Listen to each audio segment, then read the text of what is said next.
Hello and welcome to Casting Shadows, episode number 14. As always, I'm your host, Jeremy, here with AK. AK, how you doing? I'm doing well. How about yourself? I'm doing pretty good. Even though we are a little light on topics, we still do have some interesting ones. I'm definitely excited to talk about this. So the first up, we have a ban and restricted announcement coming up for Legacy, Brawl, and I believe Vintage coming up this next Monday. And all signs probably point to Luris being banned because we talked last episode. I gave you that statistic about the top 32 where 23 of them were Luris style decks. And so I would not be surprised. Everybody that I've seen on Twitter is talking about Luris being banned. Seen a couple people talk about possibly Astrolabe, but I think Luris is probably have a higher chance than Astrolabe. If Luris is banned in Legacy, I want to ask you, what do you think that means for Modern? Will that mean maybe a potential Luris ban for Moderns coming into place? Because if this gets banned in Legacy, it's obviously before any paper tournaments, any paper magic is able to go through. So does that mean that this could possibly happen for Modern, even though no paper events have happened? Hmm. Well, I think people weren't really too surprised when they saw Loris is going to be the chopping block for Legacy, because like I stated before last week, Legacy is a format dominated by that one CMC casting cost, and 2 mana is basically the max out, and 3 mana is reserved for like Grixis Control is, which are basically like I would say like the Jund of Legacy. Grixis Control with Baleful Strix and Culligan's Commands and Snapcasters. Those are like the highest. Like people talk about 3 mana spells like it's a luxury there. Like, oh yeah, wow, 3 mana. Where Loris is just a house in those decks, uh, because he's able to push out so much recuperative value over and over. Having that 2 CMC cost, and then also in Legacy you get tools like Urza's Bauble, as well as Mistress Bauble. So you have 8 baubles that can draw you cards, which seems kind of crazy to modern players. But yeah, I think Loris is just this dominant force in Legacy that really shows the power of that format off pretty well, and in Vintage even more so. I think 2019 and 2020 are just this crazy year. We've seen so many cards in Vintage that we're just not used to seeing. I mean, we saw somebody turn a Black Lotus into an elk with Oko and swing for lethal. Like that stuff is not supposed to happen. But here it is. We have these standard cards making huge wave effects in these older formats. I mean, I don't know if Loris is going to be banned in Brawl, but then again, I barely play Brawl. I played like one time and then I called it a day because it seems like lesser commander to me. But I know some people really like it, and for those people, more power to you.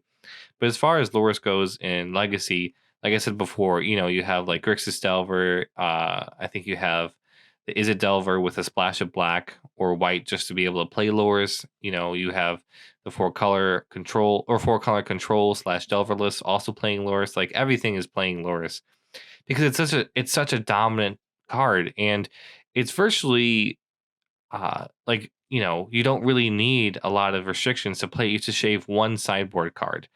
I think about those statements I made a while back when I was talking about how important sideboard cards are for eternal formats like Modern, Legacy, even stuff like Vintage. How that can be the one difference between winning or losing the game. I think I may overstated that a little too much, because it seems like people are more than willing to shave off that one spot for Loris, and Loris seems to is fitting in these homes really nicely. So I think Loris could possibly go in Modern for sure, especially that we're seeing it be on a chopping block with Legacy, Vintage, and Brawl.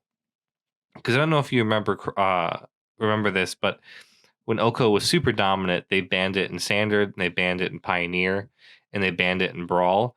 And then everyone in Modern was like, okay, hey, you guys, you forgot about us. And they let Oko run on for, I think, like 2 to 3 more weeks. They let it run around and go crazy. And then after that time came out, they banned Oko. So I feel like that's what's going to happen with Loris. They're letting people kind of get their last fun with him. And maybe like people are like, okay, like if you want to play Loris, you gotta have to go to Modern or Standard and really just have fun in there. And then when it's banned in there, like, I guess throw in your commander deck, like every other banned card in the world, I feel like. So I feel like Legacy is really telling us the future of Modern when it comes to the card being banned, because it's insane in Legacy, but in Modern, it's still a powerhouse as well. We're seeing it in Grixis Death Shadow, we're seeing it in Grixis Delver, we're seeing it for color control, we're seeing it in Jund. It's just such a dominant force, and it's really just becoming out of control. So I feel like we're probably going to get it, not this BNR, but probably the next one, similar to Oko. I mean, those are my predictions. So, Jeremy, what do you think about this? Do you think they're going to ban it similar to Oko, or let it survive in other formats and then ban it in some? Or do you think it will be like like another Veil of Summer, where we think it's always going to get banned, but it always evades it and stays almost like a staple now? I think it's interesting in the framework of Modern. For Legacy, I'm not surprised they're banning Luris. I'm not a Legacy expert by any means, so correct me if I'm wrong, but I think Luris has propensity to break more things in Legacy than Modern because of that massive card pool.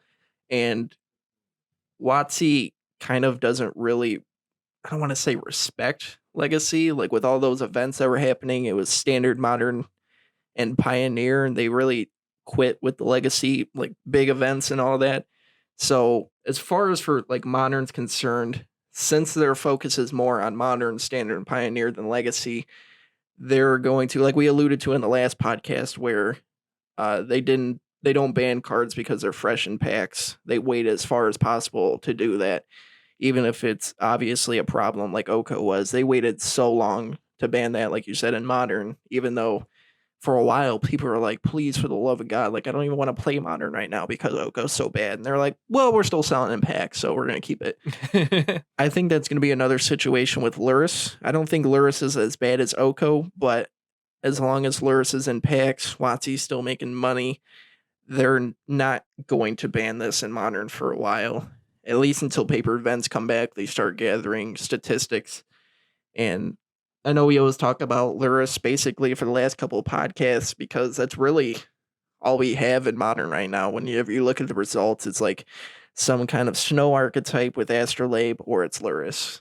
And that could be Luris Delver, Luris Jund, Luris Shadow. There's so many different Luris decks. I definitely think it could be interesting if they ban it in Modern. Like I said, I don't think it's going to happen anytime soon. I don't think it'll happen before paper events come back.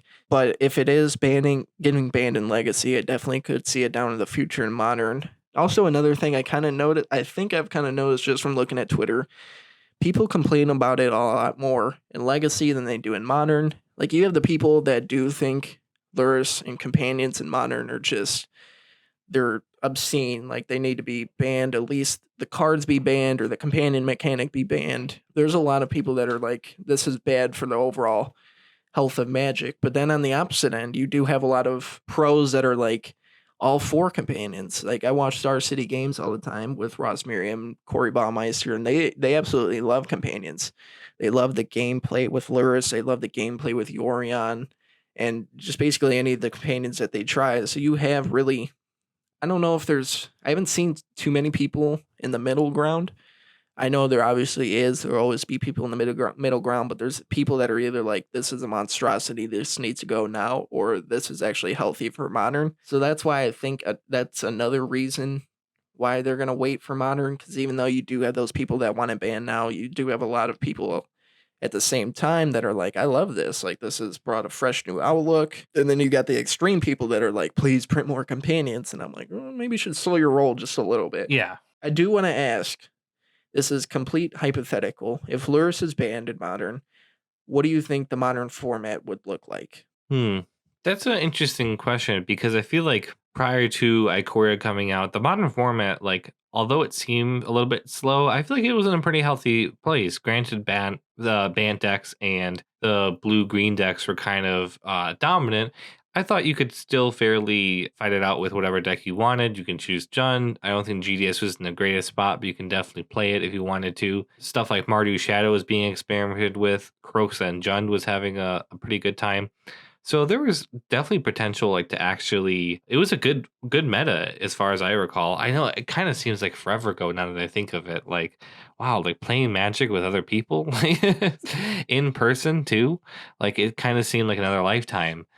So I'm having a little bit of trouble remembering like what exactly the meta was, but I believe it was this blue green in the Bant decks. So, and it was split between either the Euro style decks or the Stoneforge Mystic style decks. So I feel like the meta would definitely revert maybe to something back to that, along with maybe some archetypes like Jund, GDS. I know Mono Red Prowess is really big. Euro style decks, Amulet Titan probably make a resurgence. I don't think I don't get me wrong, Amulet Titan is still a monster of a deck, and it it takes incredible skill and complexity to pilot that deck, but I don't hear much about it anymore. Do you? Because I mean, prior to Ikoria coming out, and probably prior to Euro coming out, people really thought Amulet Titan was going to get banned. People Mm, were like, "Oh, Amulet Titan's next!" Like, and it was two camps. Like, okay, Amulet Titan's probably going to have to go, or the other camp was like, Amulet Titan's too much of a pillar of the format. Like, they're never going to let it go, or never going to ban it. And I kind of was somewhere in the middle. Like at some points, the Amulet Titan player would just be like, okay, here's 3 lands, here's like 30 zombies, attack, swing in for 8-7 with trample or something. And I'm like, okay, I'm dead. And it's like turn 4. And other times I would just strip their hand of their threat, counter what I need to, and then swing with a big threat and win. So I always felt like it was a really cool matchup with GDS to Amulet Titan. And I always felt like Amulet Titan was powerful, but not as insane as everyone was telling each other on social media. Like I feel like Twitter definitely promotes that type of panic kind of mindset sometimes.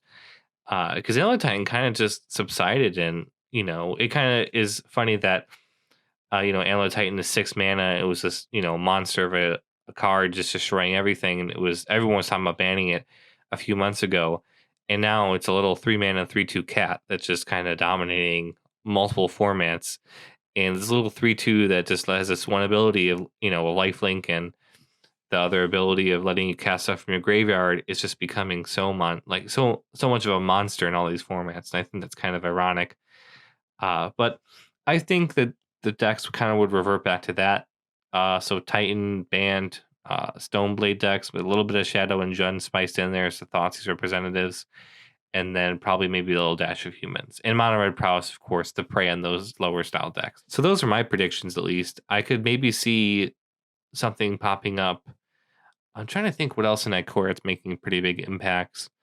I think because I know Yorion is still pretty prevalent in a lot of decks. Not as prevalent as Loris is, but Yorion is still doing quite well. So I feel like we definitely have some more Yorion style control decks, which is the blue white ones, the Bant ones, or even maybe even like a blue black. I've been seeing some lists running around with that. So I think those decks would be kind of cool to see.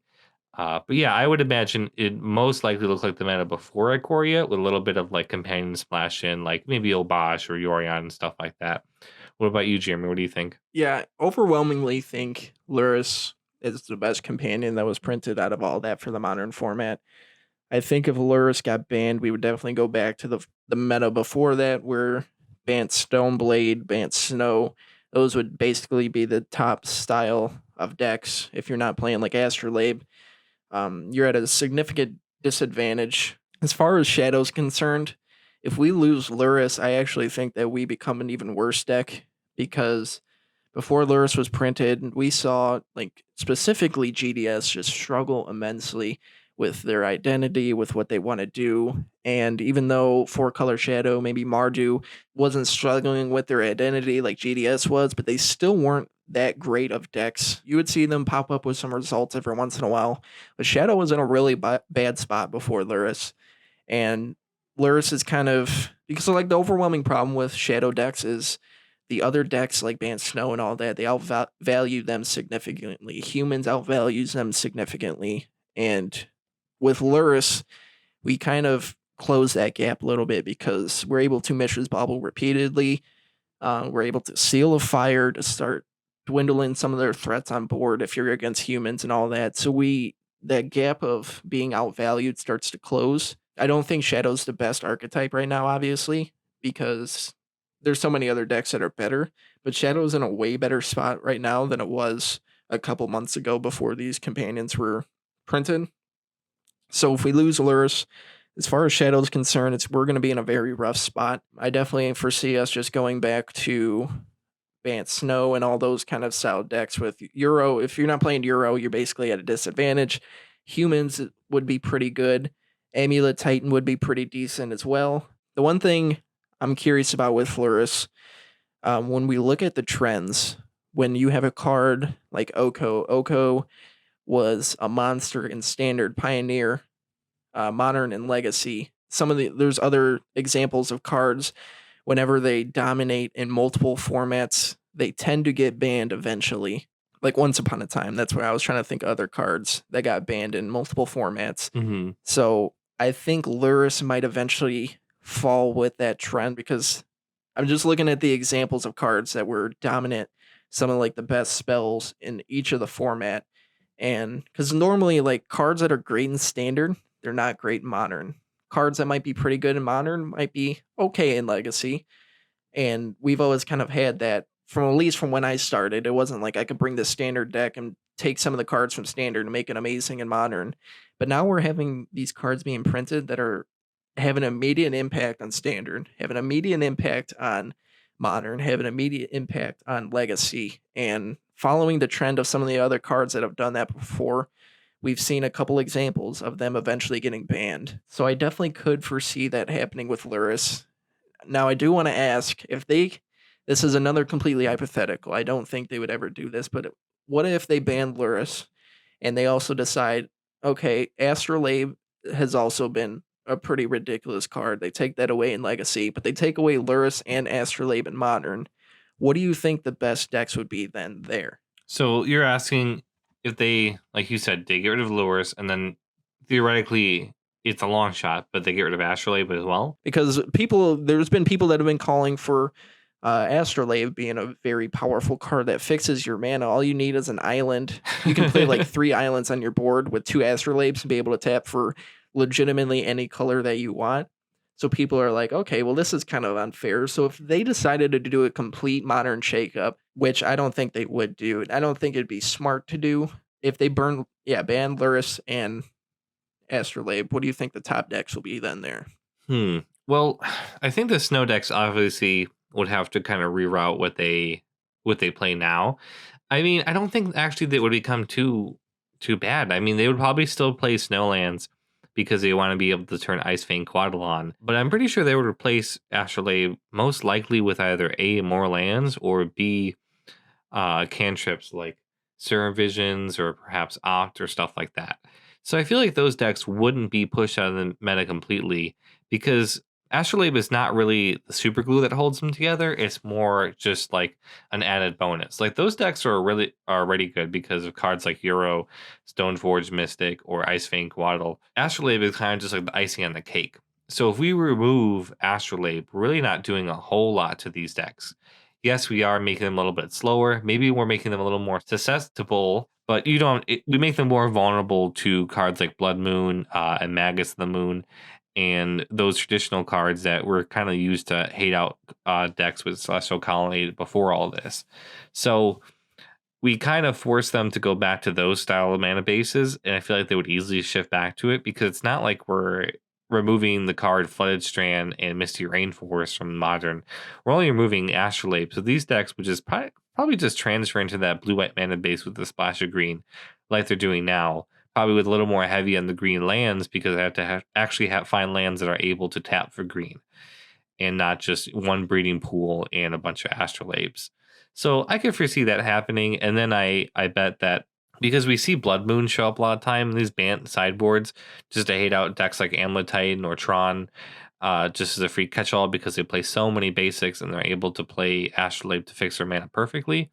I feel like we definitely would see that just completely abandoned, and the idea will probably get washed aside. Another sad thing I would see go would probably be Boil and Choke from the sideboards. Boil and Choke would really not have any room in the modern meta anymore because right now they're seeing plays solely for the fact that they can blow up islands and really slow down the snow covered island and other land decks.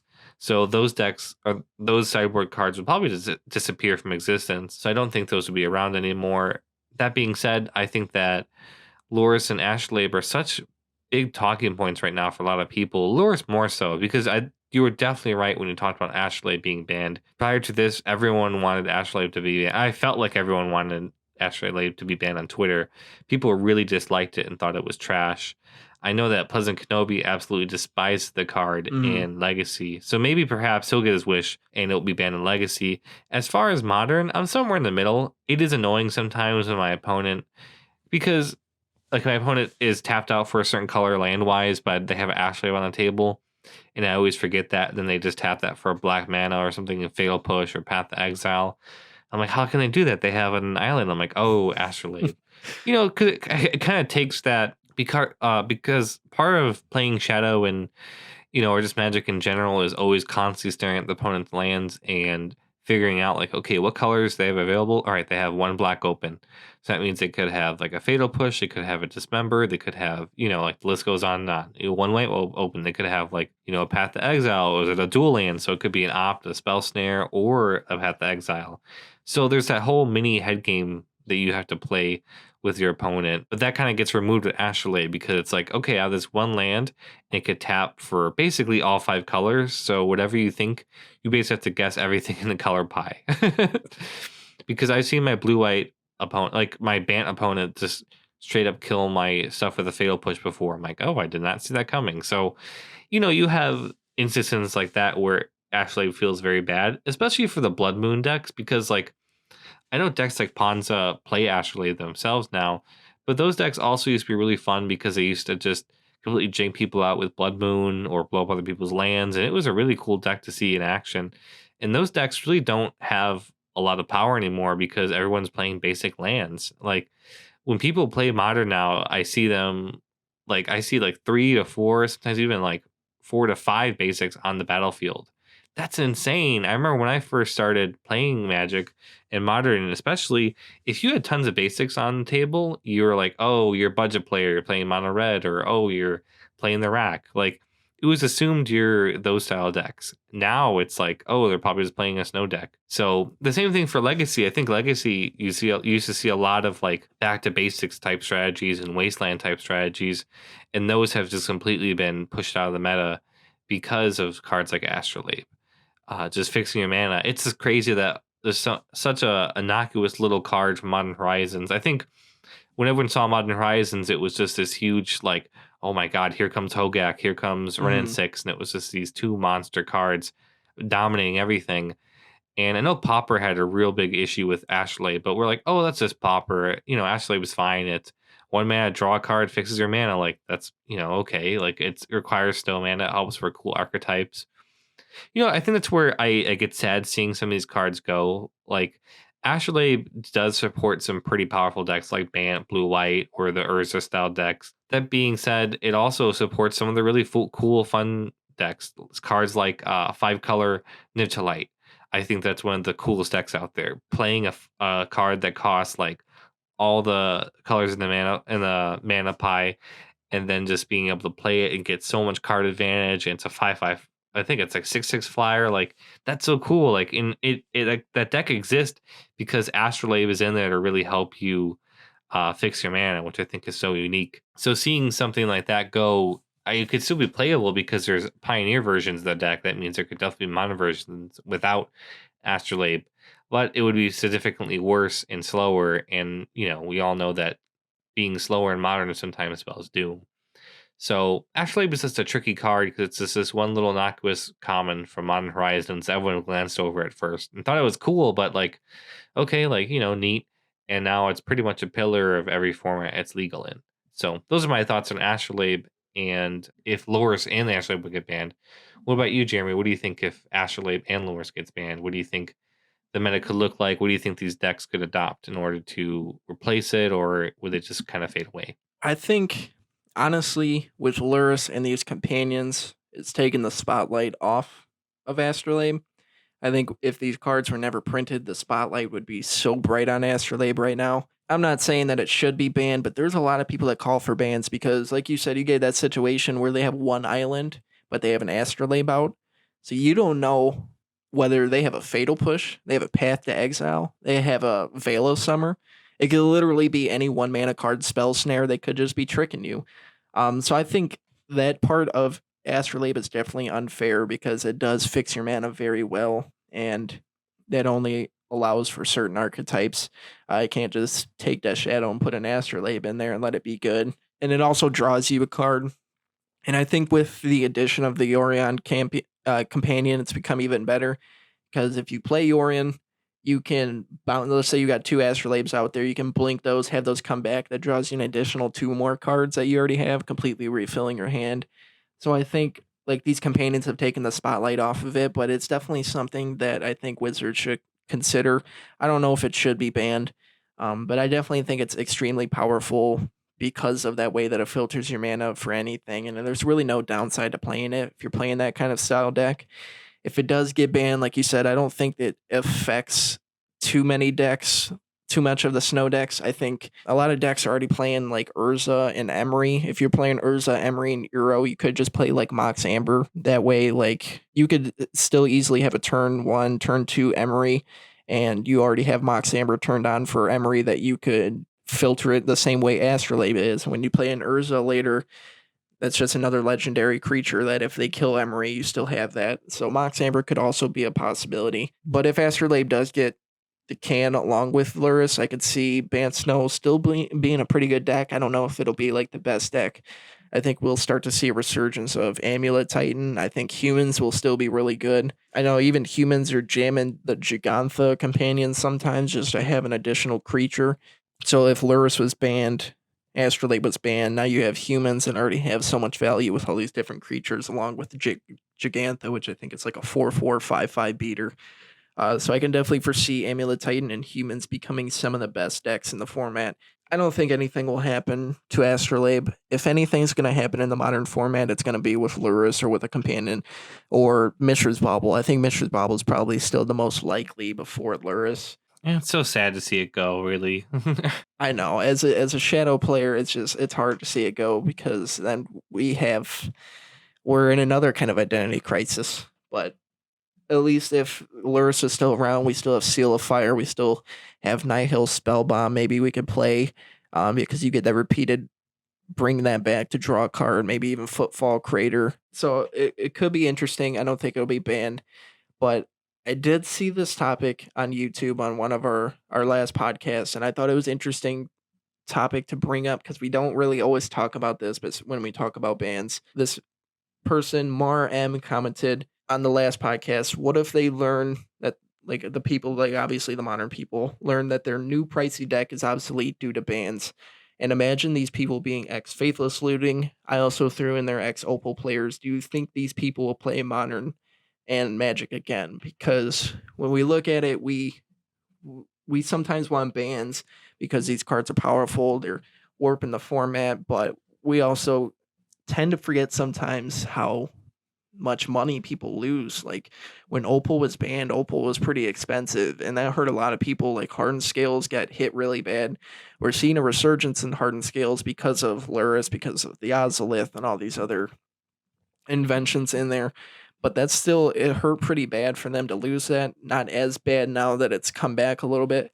But with Faithless Looting being banned, people that played Hollow One, people that played Is It Phoenix, like that hurt pretty bad to lose their decks. And then they built into this deck with Luris, and then Luris gets banned, and then they kind of lose their deck a little bit. I think if Luris does get banned, though, it kind of hurts less than like a Faithless Looting, because Faithless Looting get banned completely, like killed Is It Phoenix. If Luris gets banned and you're playing Jund, you just go back to traditional Jund. Yeah. But you do lose, like Luris right now is like 19-20 bucks. But that also is pre-sale. It hasn't even come out yet. So the prices could drop. The prices could go up even higher. I don't really know. I'm not really an MTG finance kind of person. But that's often a side of Magic that we don't really talk about. When we talk about bans, when we talk about cards getting hit. I mean, Hogak needed to go. Oko needed to go. But you still kind of have to feel for those people that lost those cards because that was a big part of their deck. And Oko was pretty expensive as well. I was looking at the price. I'm like, because I considered buying into it because I was like, Oko is obviously every single, like the face of Modern. Like I kind of need to basically play Oko. But these people lose a lot of money with these bans.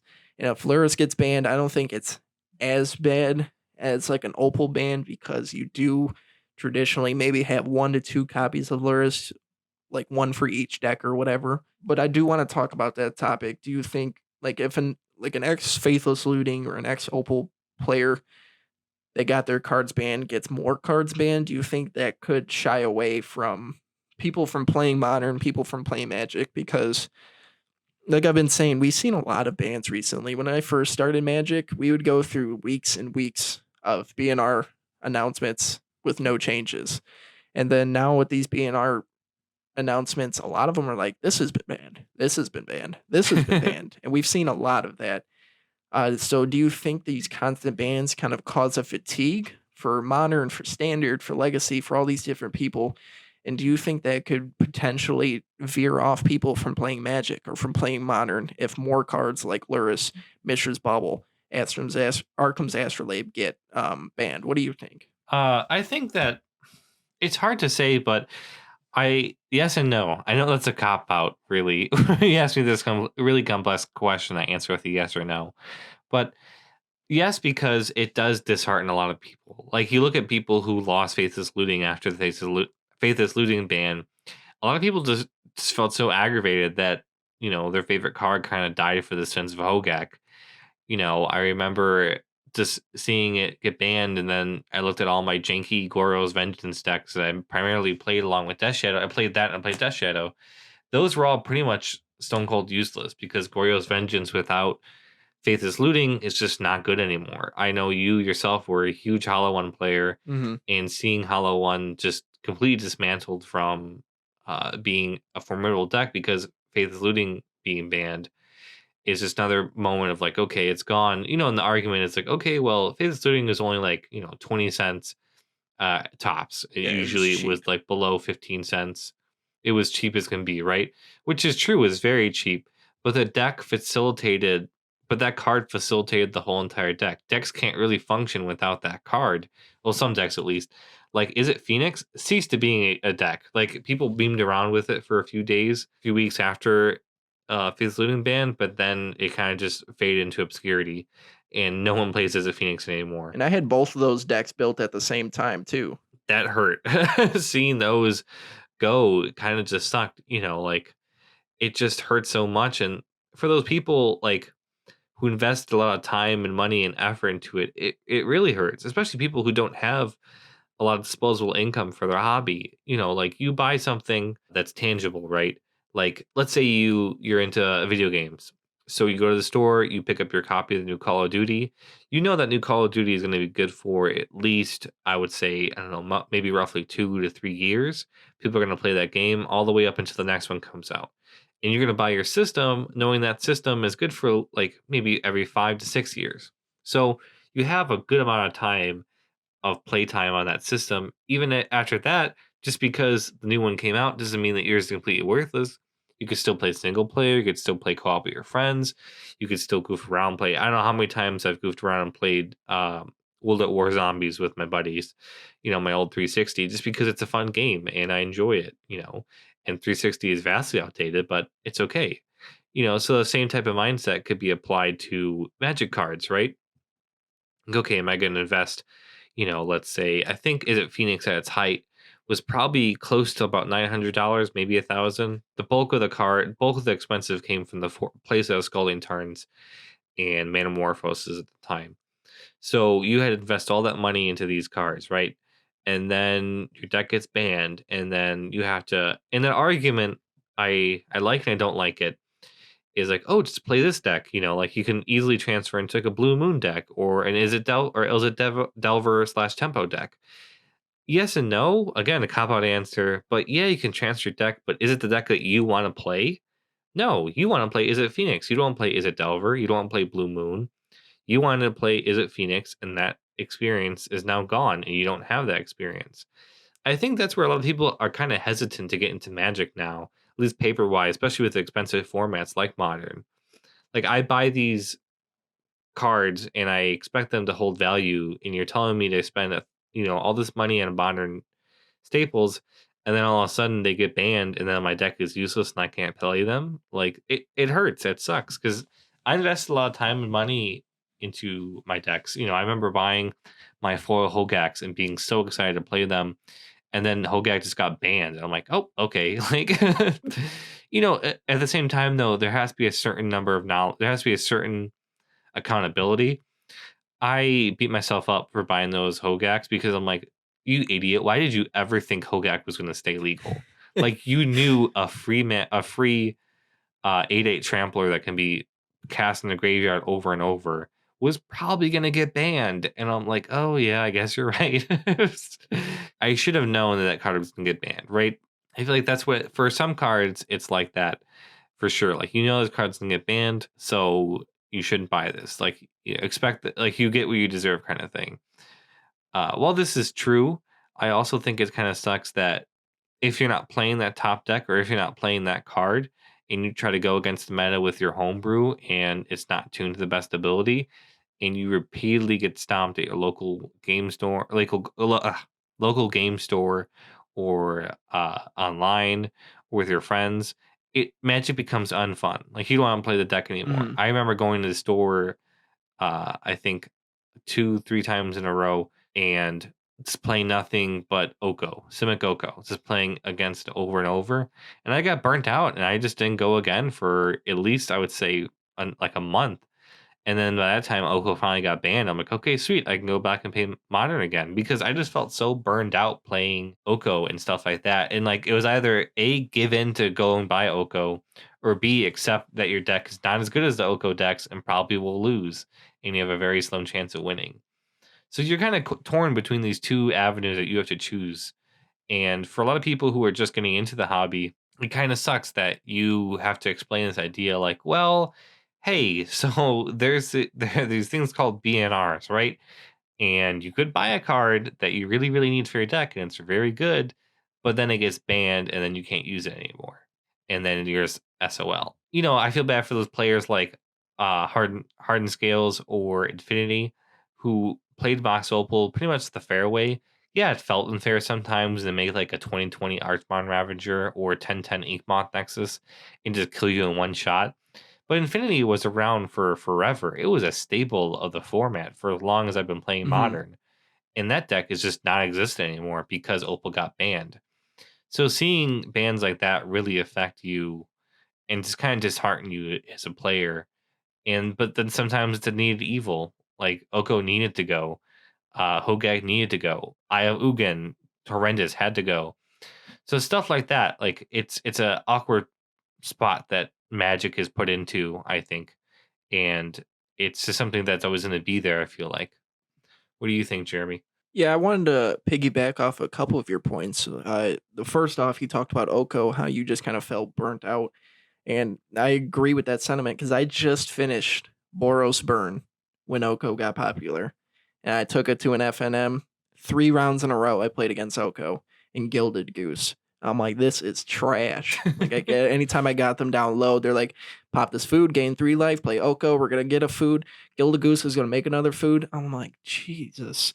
And I feel like though Lurrus kind of seems like a problem right now because it's played in a bunch of decks, that's also a double-edged sword because it's brought to light a bunch of different decks. Like Hardened Scales was coming back a little bit. Now they just added Lurrus so that they can keep on buying stuff. I've seen Ross Merriam create his own deck with Orzhov aggro, with Smuggler's Copter, with Lurrus, and it had like Bloodghast and all that. And it was a new style deck that it was pretty cool, but then Lurrus just kind of made it even better. And we see Lurrus in all these other style decks. And I feel like if we do ban Lurrus, the next time that we're able to play Paper Magic, I'm going to go to Game Storm, and 4 out of 5 decks I'm going to play is Bant Snow because that's just going to be the overwhelming top deck of the format. Before the quarantine happened, coronavirus happened, we had to go on lockdown. I vaguely remember our last event because it feels like it was like a year ago. Right? I did pretty well. It was 4 rounds. I went 3-1 with Crabvine, and I think 2 or 3 of the rounds was Bant Snow, the same exact deck.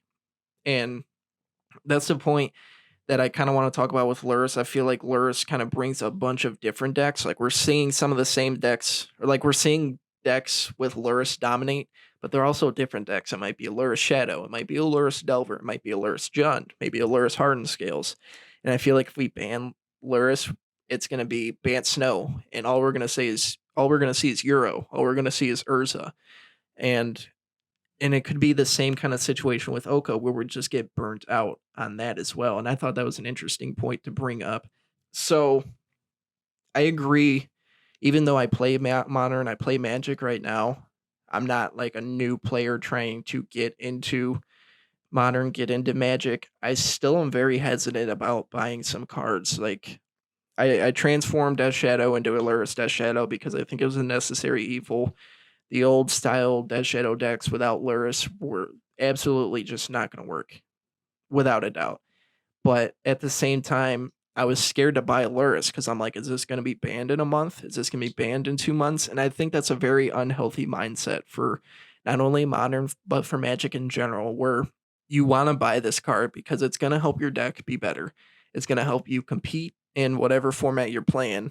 But in the back of your mind, you're like, well, am I going to lose this card in a month? Am I going to lose this card in 2 weeks? Well, I only play for it for a month and a half and then it gets canned. I spent $20 on each of these cards, or for Luris's case, I spent $17 on this card. Will I completely lose my investment with Legacy, with it being banned on Legacy and possibly banned in Modern within the next month? You have no idea. Will I lose my $17 investment? Because when that gets banned, that's going to drop a couple dollars because then it's basically only played in Standard and Pioneer, and who knows how long it'll last in there. So I definitely think for new players, for Modern players, that kind of turns people off from the game, and I don't like that whatsoever because it puts them in an unhealthy mindset where, like with Oko, I knew it was going to be banned eventually, and I was sitting there trying to play my decks, having no fun because I'm just getting creamed by Oko. But I don't want to buy 3 to 4 copies of Oko knowing damn well that it's going to be banned sooner rather than later. Mm.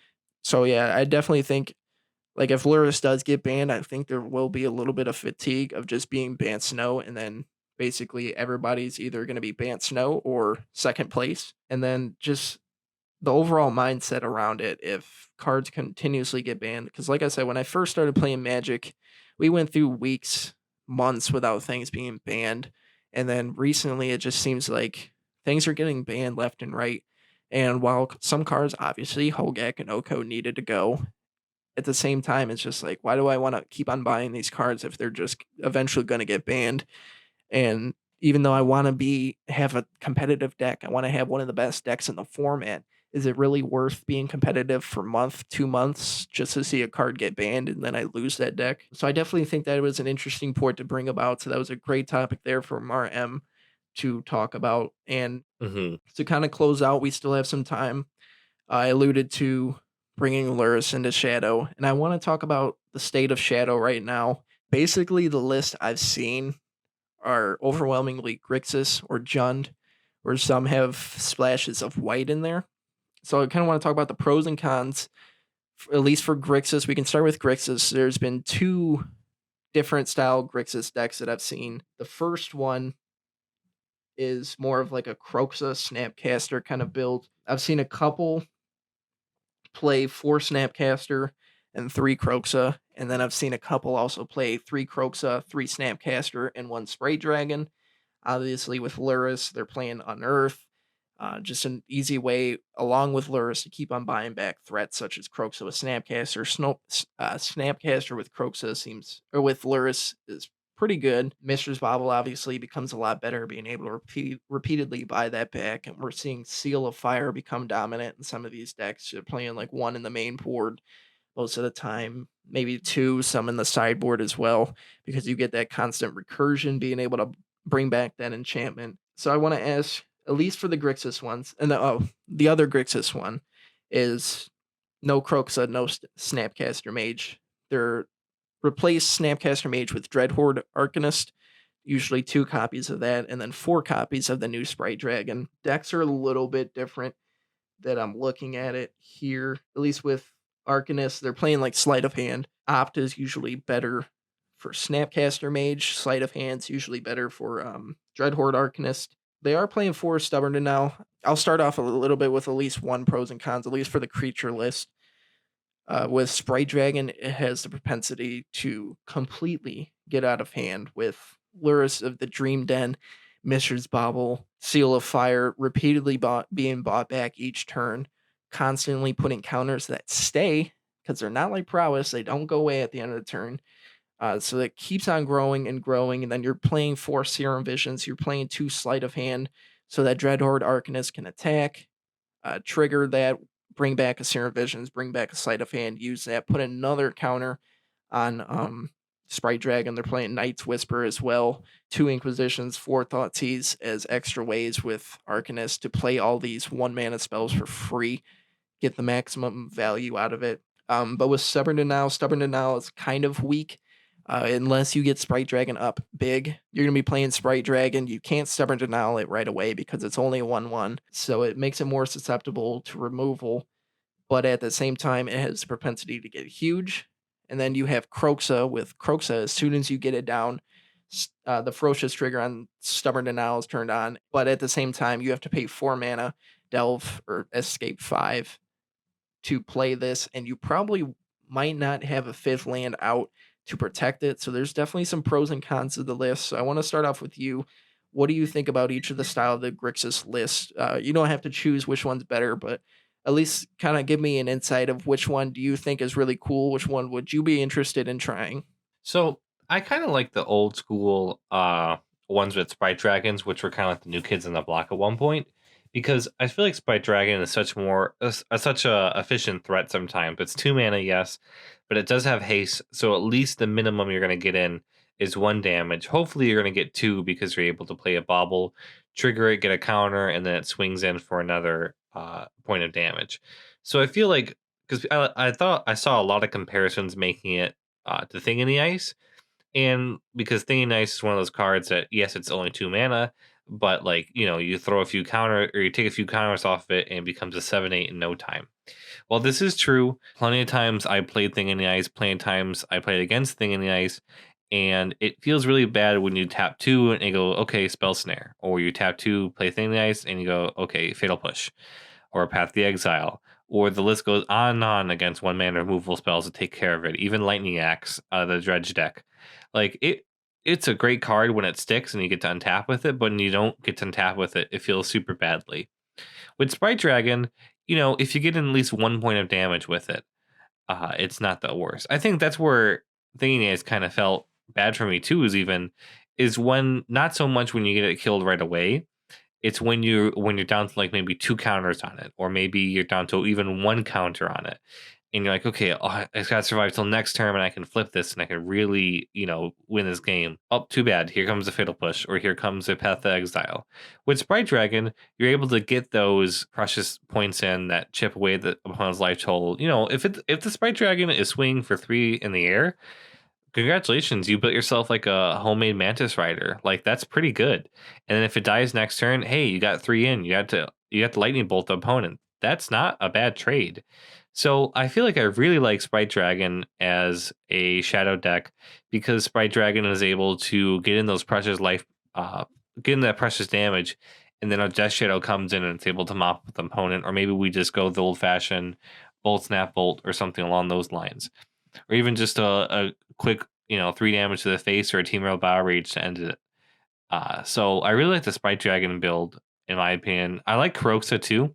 4 Snapcaster and 4 Kroxa though feels like a lot. I feel like they're competing for the graveyard a ton. It kind of reminds me of like the old school Shadow decks in 2017 when it had like 4 Snapcaster, 2 Garmog Angler, 2 Tassiger, like just like all the graveyard cards, all the like the graveyard value engines we can fit into this deck.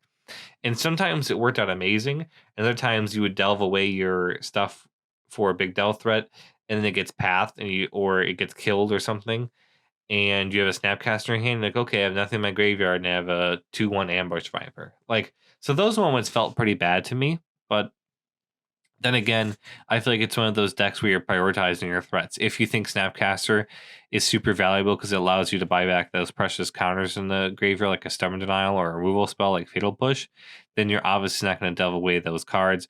You're going to keep it, and then maybe when you have an extra card to delve away, and you can keep a removal spell for a Snapcaster or something along those lines. That's when you're able to push away from it. So I feel like it definitely makes you prioritize your threats a little bit more, but I feel like the Kroxa build just might be a little too slow for me. And Kroxa I mixed on. Granted, it's really cool at Lurrus though, because if you have nothing to better do at Lurrus, you can just keep on casting Croaks over and over, so you're able to just kind of strip the opponent of their hand. Like if you're not doing anything and you're not going to hold up any counters or removal, and you have a Croaks in the graveyard and Lurrus on the table, you might as well just make them discard, possibly do 3 damage, swing them at Lurrus. That's 6 damage. That's not really a laughing matter. Like you can end the game pretty quickly like that. So I feel like the Crosa builds do have a chance of shining through, but I would hedge my bets more towards the Sprite Dragon builds. Granted, I've seen those builds become a little less popular, Mhm. and they're moving away from Delver and more towards the Shadow Realm. But I like Sprite Dragon because, like I said, it's just you can get those points in. At worst, it dies right away, but more likely than not, it's going to gain that 1 point of damage, similar to a Monastery Swift Spear or a Goblin Guide. Well, Goblin Guide gets in 2, but probably like the Swift Spear comparison is the best in Mono Red Prowess decks, or the old school Zoo Shadow decks, or even like the Burn decks, that are still going around these days. So at worst, it just does 1 damage and dies. So hey, it's a really bad burn spell, but we're playing cards like Lurrus and stuff like that. So maybe we could possibly get it back with On Earth or something along those lines. So it's not the worst card in a deck to have, and I really like it. And I would if lockdown was over tomorrow. I know I just stuck like 40 times. I apologize. If lockdown was over tomorrow and they said, okay, we're gonna go to F&M, everything's good. Let's say it's a vaccine too, because lockdown was over tomorrow, I'd still be a little nervous going. I'm not gonna lie. So let's say there's a vaccine available tomorrow, everyone gets it, blah blah blah, life's back normal, and everyone's having fun. And I can bring one Shadow deck to go play this weekend, I would go grab Lurrus and I will go grab the Sprite Dragon Shadow builds and try that one out because I really look forward to playing that. I think it's be super exciting. Will I get to play it in time before Lurrus gets banned? Who knows? Maybe, maybe not. So those are my opinions on the 2 Shadow decks, and those are what I think. Jeremy, do you have any closing thoughts on that subject? Yeah, I think with Sprite Dragon, it kind of gives like a refreshing take on Death Shadow. I know before, like when Ban Snow was popular, before like the companions came about, I was kind of getting, I don't want to say burnt out with Death Shadow, but I was getting extremely frustrated because it was in a spot where it was just not good, and I didn't really know where to go from here. And like when you're playing Sprite Dragon, like the deck is like while the core of the deck is pretty much the same, like it's very different as well because like I'm used to playing Snapcaster Mage, Gurmag Angler, that's 7 cards right there in the creature base that has completely changed. Now I'm swapping that out with Dreadhorde Arcanist with Sprite Dragon. I went from playing like 0 to 1 lightning bolts in the main. Like this deck right here has 4 of them. Fatal Push has gone down to 2. We were over here like a couple months ago arguing whether we want 1 or 2 Serum Visions in the main, and this deck's like, nah, we're jamming 4, buddy. And then on top of that, you're playing 2 Sleight of Hand. So it feels, and then 2 Unearth, which is finally like Unearth has become good in Death Shadow because when it first came out, everybody was like, finally. And then it completely, like, the hype died out and we never played it. And with Lurrus and Sprite Dragon now, it kind of gives that refreshing take that if they do kill it, I'm either going to bring it back with Lurrus or I'm going to bring it back with Unearth. And then if I do bring it back with Unearth and I have Lurrus out or something, we're going to Mishra's Bauble and then we're going to Seal of Fire or something. We're going to keep on putting up counters. And the main board looks pretty solid. They got 1 sneaky Teamer Battle Rage in the sideboard. Nihil Spellbomb and Tormod's Crypt are pretty good together in the sideboard because you can repeatedly buy that back. And then I think I do want to try that as well. The builds with Croaks and Snapcaster Mage, they kind of just remind me of the traditional Grixis before everything went down and we started to change up the decks, even though we're not playing Gurmag Angler anymore. Croaksa's kind of taken that place, even though we're playing 1 less than we would with Gurmag Angler, but we're still playing Snapcaster Mage, which is like traditional. A lot of the deck still looks the same, except for the fact we're playing 2 Unearth, 2 Kolaghan's Command, and 4 Lightning Bolt in the main. There's no card draw really outside of Mishra's Bauble, but Lurrus with Mishra's Bauble makes it a little bit more consistent. I do like the idea of Croaksa, 2 mana if you don't discard it non-land card, or like if you discard a land card, you're getting bolted, and then buying that back with Unearth, we're gonna strip your hand. But at the same time, they're like, okay, well, I'll get rid of this Euro that I'll be able to slam maybe next turn or something. So that is not really entirely great. But I do think it's interesting though, like all of the like Grixis, Lurrus style decks. They're usually just called Lurrus Death Shadow now, but whenever I see Lurrus Death Shadow results on MTG Goldfish, they're more along the lines of 3 Kroxa, 4 Snapcaster Mage, but I'm definitely more interested in the Sprite Dragon. It just seems like it's more fun to me. And like I said, it's a fresh take on a archetype that's been around for a while. But either way, I don't think you can go wrong with either of these decks trying them out online. I'm not really a big online guy, so I'm really trying to wait until Paper Magic comes back and I'm over here losing hair over here because I'm ready to get back. But I do like we're also trying out one fiery eyelid in basically both of the versions as another way to just kind of control your life loss, maybe pop it off later, or trying to add more ways to draw through our deck, have a little bit more value, make our decks a little bit better. I think either way you can't go wrong. I'm definitely intrigued in both of them just to see how it goes. Like you said, I'm kind of scared though with Luris if it does get banned.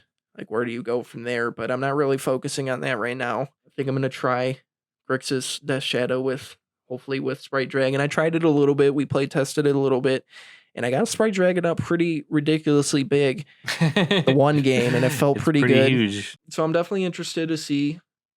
For the first time, I'm kind of optimistic with Death Shadow because it's been doing pretty decent. I have to say, it's way better than what it was a couple months ago before the companions. So we talked about Grixis a little bit. We won't get into the Jund versions. We won't talk about the pros and cons of the Jund versions, but I will have a description down below with some of the list. I think there's 2 different lists. Some of them feature Monastery, Swift Spear, Wild Nikado, along with Death Shadow and Tarmogoyf, and then there's another version that's just Death Shadow and Tarmogoyf. So go ahead and check those lists out in the description below. I'll have the 2 Grixis lists as well for you guys to check out. And AK, do you have anything else to conclude? I think that's it. I just hope everyone stays safe, stays healthy. Make sure you guys play Magic, read some content, and just, take care. And we will see everyone next week.